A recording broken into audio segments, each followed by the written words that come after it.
అందరికీ నమస్కారం. జై శ్రీరామ్. ఈరోజు ఉదయం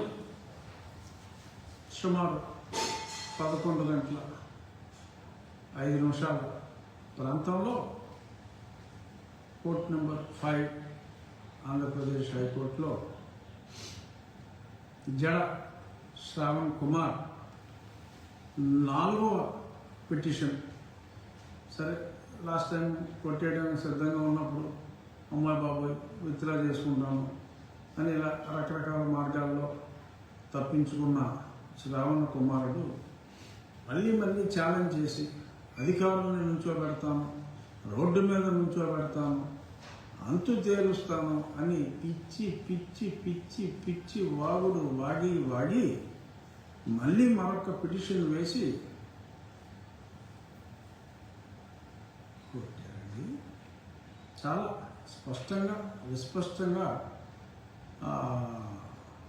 ఎటువంటి అవకాశం లేకుండా ఈరోజు అతని పిటిషన్ని కొట్టివేయటం జరిగింది. సరే, మళ్ళీ యథాప్రకారం అతను ఏమన్నా మరలా స్టే విధించారని చెప్పి పిచ్చి పిచ్చి బాబులు వాగి అది మళ్ళీ ఆ సాక్షుడు వేసుకుంటే సరే అదేమవుతుందో నేను చెప్పలేను, కానీ కొట్టేశారు. ద పిటిషన్ ఫైల్డ్ బై జడ శ్రావణ్ కుమార్ గాట్ డిస్మిస్డ్. 3 సార్లు పోయిన తర్వాత కూడా మరలా 4వసారి ముందు అనుమతులు లేకుండా కట్టకూడదు. అనుమతులు వచ్చిన తర్వాత అనుమతులు ఇవ్వటం తప్పు, ఆ స్థలంలోనే కట్టకూడదు. అది కొట్టేశారు. మళ్ళీ వెళ్ళాడు, అదే పాయింట్, మళ్ళీ కొట్టేశారు. ఇప్పుడు 4వసారి అనుమతి ఇచ్చిన వాళ్ళ మీద అనుమతులు రద్దు చేసి చర్యలు తీసుకోవాలన్నట్టుగా మళ్ళీ మరొక పిటిషన్ వేస్తాయి. దాన్ని మళ్ళీ కొట్టివేయటం జరిగింది. డర్రమోహం వేసుకుని బయటిపోయాడు. ఎందుకంటే ఇంత అన్పార్లమెంటరీగా మాట్లాడలేము, కానీ తప్పదు. అంటే ఒక మత విద్వేషంతో హిందూ దేవుళ్ళు అంటే ఒక రకమైన ద్వేషభావంతో మరి అతని వెనక మరికొందరు నీలి కుమారులు కలిసి మత విద్వేషంతో చేస్తున్న ఈ చర్య, రామాలయం స్థానే మరొక రామాలయాన్ని పునర్నిర్మించుకుంటాం, అది శిథిలమైందంటే కూడా ఏమాత్రం వెనక్కి తగ్గకుండా ఇన్నిసార్లు దాడి చేయటం అనేది నిజంగా అది సహించలేని విషయం. ఎట్టి పరిస్థితుల్లోనూ ఇది సహించేది లేదు. అది పబ్లిక్ ప్లేస్ కాదు అన్నప్పటికీ కూడా ప్రభుత్వ స్థలానికి పబ్లిక్ ప్లేస్కి తేడా తెలియకుండా మాట్లాడుతూ కావాలని చెప్పి ఎంతో సామరస్యంగా అక్కడ పెద్దపేటలో అందరూ కలిసి ఉంటే కూడా ఇతను కావాలని చెప్పి చిచ్చు పెట్టే విధంగా మరికొందరు నీలి కుమారుల ప్రమేయంతో ఇలా చేయటం అనేది చాలా తప్పు. ఏదేమైనా జడ శ్రావణ్ కుమార్ ఆశయం ఒకవేళ పబ్లిక్ ప్లేస్లో ఎటువంటి ప్లేస్ ఆఫ్ వర్షిప్ ఉండకూడదు అనుకుంటే ఖచ్చితంగా నేను జడ శ్రావణ్ కుమార్ ఆశయాలకు అనుగుణంగా మరి రోడ్ల పక్కన పబ్లిక్ ప్లేస్లోకి చొచ్చుకు వచ్చిన చర్చిలు కానీ దేవాలయాలు కానీ ఏదైనప్పటికీ కూడా ఎక్కువగా చర్చిలు ఉన్నట్టున్నాయి. అతని ఆశయాలకు అనుగుణంగా కూడా నేను పనిచేయాలి అనుకుంటున్నాను. జడ శ్రావణ్ కుమార్ ఆశయాలకి, నీలి కుమారుల ఆశయాలకి అనుగుణంగా నేను వర్క్ చేయాలనుకుంటున్నాను. ఈరోజు నుంచే ఓ జడ, నీ ఆశయాలకు అనుగుణంగా రోడ్డుపైకి చొచ్చుకు వచ్చిన కొన్ని నిర్మాణాలని మర్చుకి చర్యలు తీసుకుని నీ మెప్పు పొందే ప్రయత్నం చేస్తాను. ఛాలెంజ్ చేయి. సాయంత్రం మళ్ళీ ఈహా టీవీలో, సాక్షి టీవీలో, ఇంకే దిక్కుమాలిన ఛానల్స్ ఉన్నాయి కదా వాటిలో. ఇక ఒక ఇంట్రెస్టింగ్ ఇష్యూ, నేను ఎప్పుడో 10 రోజుల క్రితం ఎవడో పెట్టినట్టున్నాడు, మరి అతను పాస్టరా లేకపోతే ఏదో, నన్ను అప్పుడు ఫస్ట్లో ఉన్న పిటిషన్ ఎటువంటి స్టే ఇవ్వనప్పుడు శ్రావణ్ కుమార్ స్టే వచ్చిందని చెప్పినప్పుడు సంతోషంతో చంకలు కొట్టుకుంటూ ఒక క్రైస్తవ మత ప్రచారకుడు ఒక వీడియో పెట్టాడు. ఆ వీడియో నాకు ఇవాళ ఒక ఆయన పంపించాడు, చూశా. అందులో ఏంటంటే నన్ను సాతాన్ అంటే లూసిఫర్తో పోలుస్తూ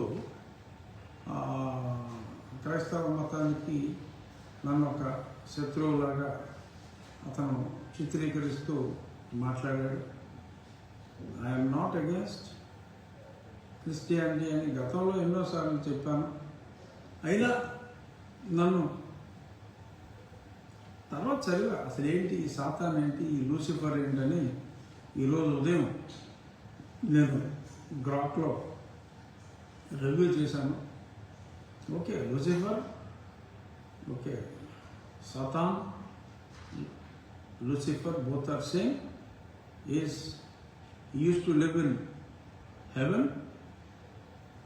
దేవుడితో అంటే Jesus Christ is supposed to be the son of God, but Lucifer used to be with the God in the heaven, Eden garden లాగా హెవెన్లో ఉన్నప్పుడు ఆ గాడ్తో సమ్ క్లాష్ వచ్చి ఈ భూమి మీదకి నెట్టివేయబడ్డట.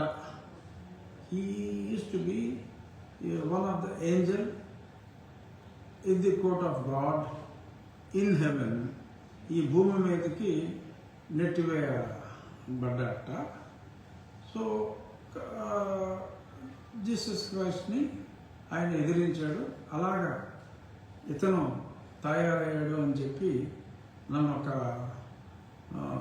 బైబిల్ క్యారెక్టర్ లూసిఫర్తో, అదే మన మోహన్ లాల్ గారి సినిమా కూడా వచ్చింది Lucifer 1 and 2, of course both were super hits.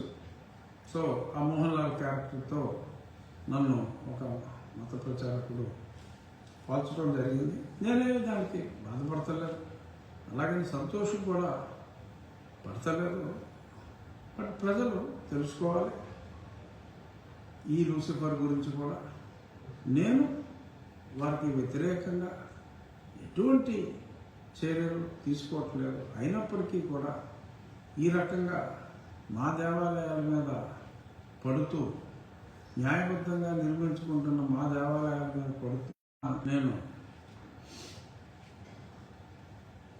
Lucifer సినిమాలో మోహన్ లాల్ లాగా ఖచ్చితంగా పోరాడతాను అని చెప్పి చెప్తూ, నేను ఆ లూసిఫర్ని కాదు కానీ లూసిఫర్ సినిమాలో మోహన్ లాల్ లాగా చెడుపై ఖచ్చితంగా పోరాడతానని చెప్పి క్రైస్తవ సోదరులందరికీ మాటిస్తున్నా. అంటే నీ మీద పోరాడతానంటున్నా, తప్పు ఎక్కడుంటే అక్కడ డెఫినెట్గా, అంటే మా మతం మీద విద్వేషం చూపిస్తున్న కొందరిపైన అందరూ తెలుసున్నాం, అన్ని మతాలని గౌరవిద్దాం. అలా కాకుండా మా మతం మీద మీరు విద్వేషం ప్రదర్శిస్తే, గతంలో లాగా మీకేదో పెద్ద పవర్స్ ఉన్నాయి, మీకేదో పెద్ద కేసులు పెట్టేస్తే మేము చేతులు ముడుచు కూర్చోవాలి అని కూర్చోకుండా మీ సమాధుల విషయాలతో అవుతాం, మీ చర్చ రికార్డు బయటికి తీస్తాం. నీలి కుమారుల మాటలు నమ్మి మోసపోవద్దని మరొక్కసారి చెప్తూ, కలిసిమెలిసి ఉందాం, గొడవలు లేకుండా ఉందాం అన్న నా ఆహ్వానాన్ని మన్నిస్తారో, నీలి కుమారుల మాటలు విని నవ్వుబాటు పాలవుతారో మీ ఇష్టం. Choices yours. మా ఆలయ నిర్మాణం శ్రీరామ భక్తుల అండదండలతో నిరభ్యంతరంగా జరుగుతుంది అని చెప్పి మరొక్కసారి తెలియచేస్తూ, అంతిమంగా రామభక్తులదే విజయం.